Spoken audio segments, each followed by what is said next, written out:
So let's dig into the book a little bit. You Okay. talk about the DNA. You say there's 5 building blocks, kind of like the strands of DNA. Can you Mhm. talk to us about what those strands are? Sure. And when I sit down with clients, when I do interviews like this, I like to talk about, this is what I do with my clients because this is now what I do with my clients, and I will do it with you because I didn't know this. I didn't know I knew this. I didn't know I knew this. I had inklings of it. I didn't know I knew it. Right. So when I sit down with my clients, the first thing I say is, okay, why do you want a community? What do you want it to do for you? Because that will then dictate everything else. Everything else we talk about as we start digging through the model will be influenced by why you want a community. And of course, I very often, because they know they're not being recorded, I get the reply, well, I want a community so I can sell them stuff. I think selling is part of what the community's about, but I don't think that's what the community's about. Yeah, I'm like, well, I understand. Believe me, I run my own business. I understand that you want a community of people to sell stuff to. I get that. Because if you don't, you don't have a business, right? Right. But if that is the sole and or primary intention of building a community, it's not going to work. You might want to not whisper that one because that's kind It's of a, not going to work. yes, it's not going to work. Thank you. It's not going to work.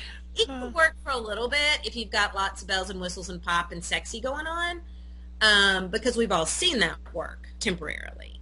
But it's not going to work over the long term. So you have to get at why you want a community and what you want that community to do. And then once you have that answer tucked back in the back of your brain, then you can start unpacking the fierce loyalty model. And I'm going to go through the model quickly because I want to get to each piece. And I found if I start talking about it in too much detail, I can't get to each piece. Right. So the first piece, and I would love for you to chime in because you're starting to work through this in your head with Yeah. your own community. So I'd love for you to chime in, Lisa, Sure. as I move through it. The first piece is what I call the frame, and I call it the frame because it's what holds all the other pieces together as they sort of evolve and grow strong and come into their own. And that frame is a common interest. What's the common interest that brings people or could bring people to your community?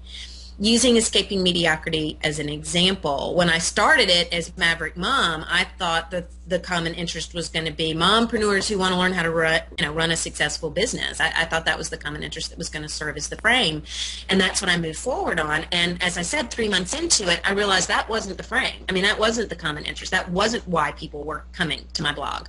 And I could do one of two things. I could continue to force that to be the frame, or I could adjust to the frame that people were bringing to the table. And that's when everything shifted to escaping mediocrity.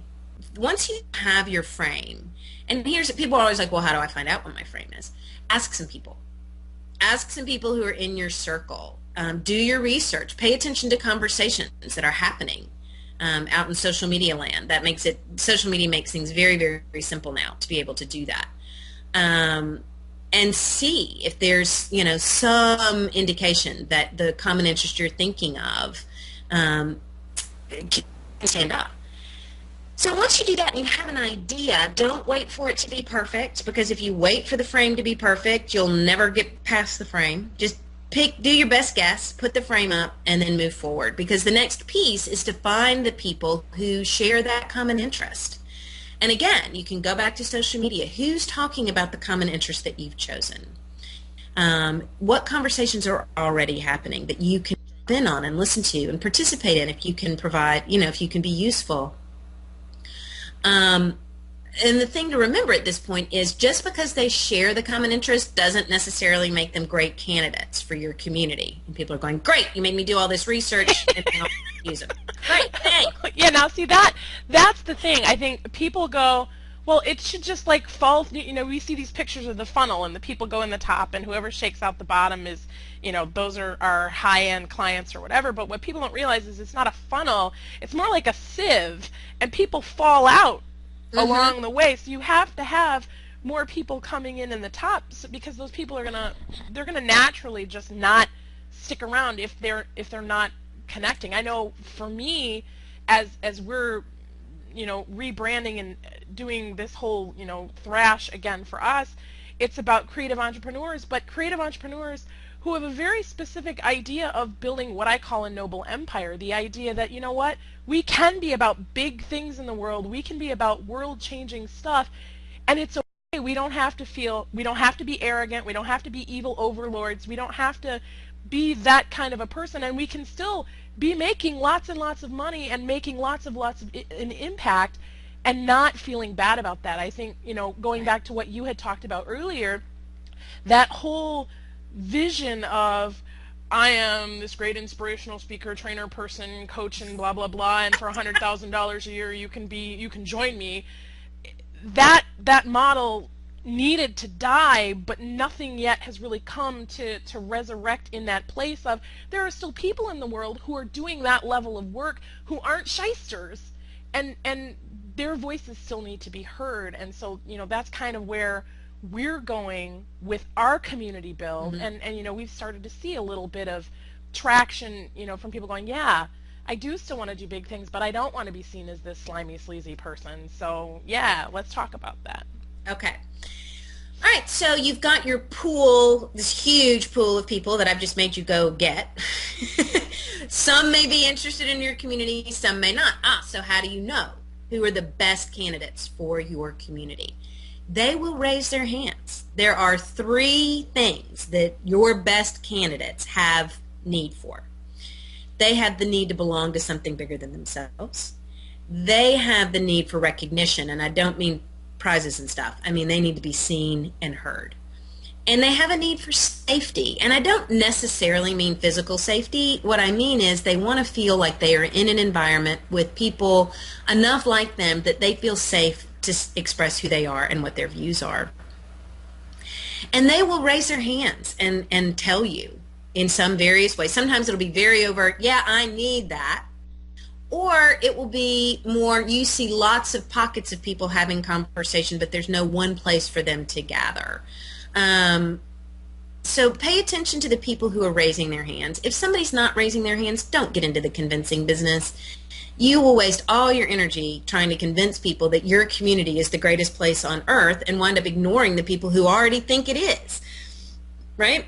Yeah. So pay attention to those people that have those needs. And what happens when those people realize they have those needs? One of 2 things will happen. They're going to go in search of a community because only a community can meet those needs. And they will either somehow magically find each other and form their own community. Occupy Wall Street did that.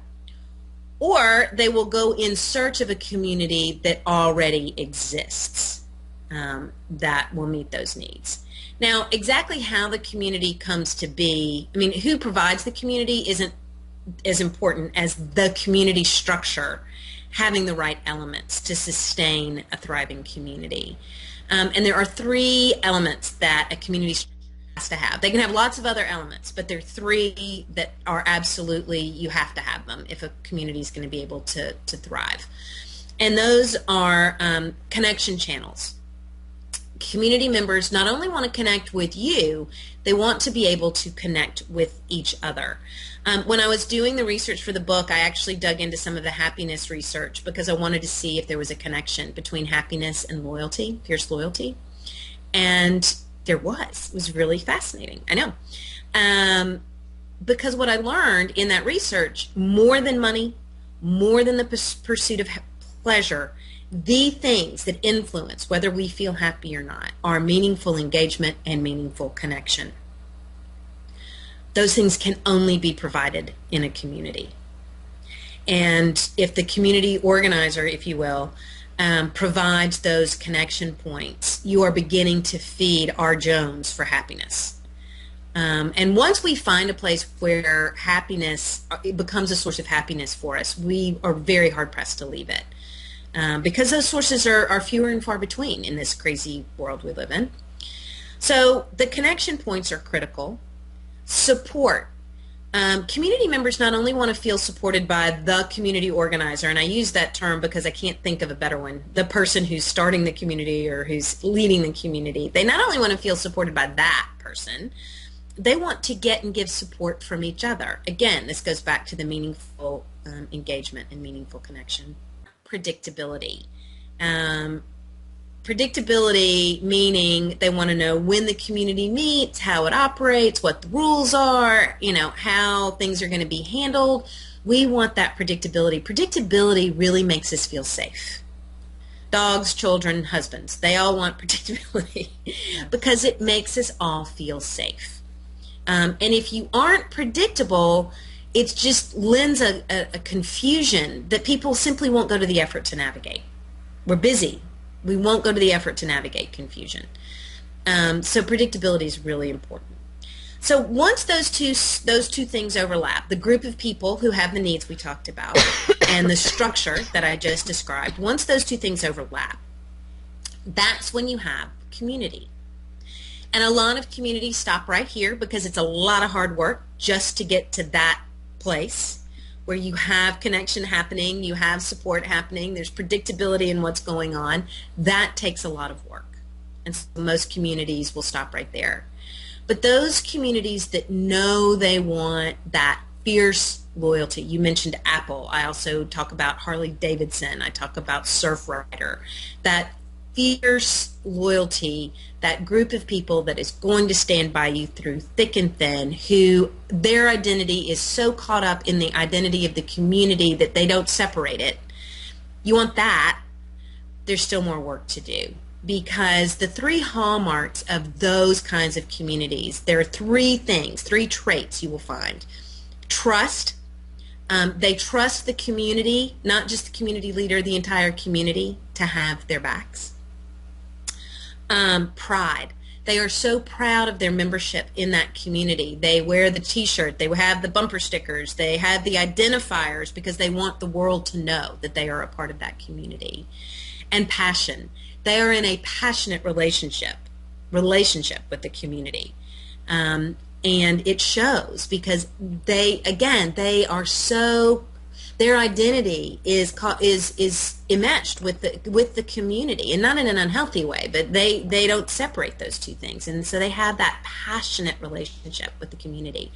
And those three things take work and time, as you said at the very beginning. It takes time for those three things to evolve. People are like, well, yeah, it happened really fast for Occupy Wall Street. And I think that was a disadvantage for them because it happened so fast that the really strong underpinnings of that structure weren't there to sustain it. And so it takes time for pride, trust, and passion to evolve. But it's worth the work, and really great community leaders are always looking for ways to help that pride, trust, and passion come along and evolve. Now, as you're speaking this, I'm struck by the image of the dip. And Seth Godin talks about, Yes. You're working through something and you hit this dip and it's like, oh, this is a lot of work. You either press on and keep going or you quit. Have you witnessed or experienced or encountered, or do you have examples of businesses that, they had that community cooking and they quit before they got to fierce loyalty? I think the quit part happens as they're trying to get community going. Okay. I think that once they have a viable community, it's not so much that they quit, that they move into a holding pattern. Okay. Now, they could move into that holding pattern and not do the things just necessary to sustain the community, because it's not giving them the return that they want. They want the return of fierce loyalty, and they don't know how to get there. Okay. And so they might get frustrated, they might abandon the community at that point because they simply don't know what to do to make it that fiercely loyal community that they want so badly. Well, and I think in the online circles, you see a lot of online communities pop up, and I'm not talking about a Facebook. I'm talking about, so-and-so internet marketer creates this little community for their little group of clients and customers or whatever, and then you hear a lot of backlash about, oh, it's so much work and there's no return on the investment and blah blah blah blah blah, and to me because I mean, you know that I've worked with other people building communities before. It smacks of you just don't want to do the work versus there's not really a return. Can you offer some perspective on that from your expert Yeah. eyes? Yeah, I think a lot of it is that they don't want to do the work. But I also, again, I think it's that they don't know which work to be doing. They're trying the spaghetti against the wall method, and it's not working because they're just seeing what sticks, and they don't really know why. If something sticks, they don't know why it sticks, and they don't know whether to do more of it or less of it or what. That becomes very, very frustrating. But I also do see, just in maintaining the community, never mind a fiercely loyal community, what you were describing, where it's a lot of work maintaining a community. It's a lot of work, especially if one of the ROIs that I say about a fiercely loyal community is you then have help. You have then multiplied yourself because there are people who are as invested in its success as you are. And so they will step up because the community's existence is incredibly important to them. And so they will step up and help relieve some of that weight because they are invested in the success of it too, and they will help. But if you never get to that point and you're doing all the heavy work yourself, it is exhausting. Yeah, It is exhausting. definitely. You also talk about, and I know we don't have time to go into all of them, but I mean, we're talking about it takes a lot of time and it's a lot of work, but you also in the book have a list of accelerators. Can we talk a little bit about, not necessarily each individual accelerator, but how accelerators function and, Sure. and maybe a couple of them? Sure. I'd like you to be thinking about your two favorite accelerators. My two favorite? I have one. I love love. I know I that know one. you love I love. love love. Everybody loves that one. But think of another one, and we'll talk about those two. But the way accelerators work, because people are always like, yeah, I want a fiercely loyal community. What's the fastest way for me to get Yes, one? let's do it to Right? yesterday, yes. Can I just skip everything else and just do the accelerators? Because everything else sounds really hard, and I don't want to do it, and it's going to take a lot of time. And if I just do the accelerators, then everything's going to turn out the same anyway. No. All right, you can skip the model. I mean, you can. You could skip the model and just do the accelerators. It's like putting $1 million frosting on a really gross store-bought mix cake, right? It looks good, but it does not have what you want. It doesn't deliver the experience anybody wants, right? So that's the best analogy I can come up with. If you want to skip everything else and just do the frosting, that's what you're going to get. Really great frosting on a really nasty cake. And a cake that probably will collapse. But I could just keep going and going because you know how I am about cake.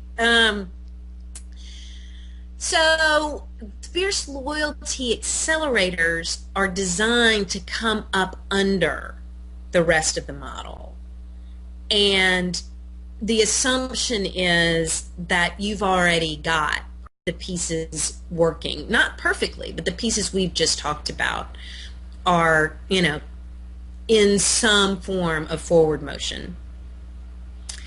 And then you can turn up the gas on those with these accelerators. Not all of them are appropriate. There are 11 of them, and not all of them are appropriate for every community, but they are accelerators that have worked and are at work in the communities that I know and see that really have fierce loyalty going on.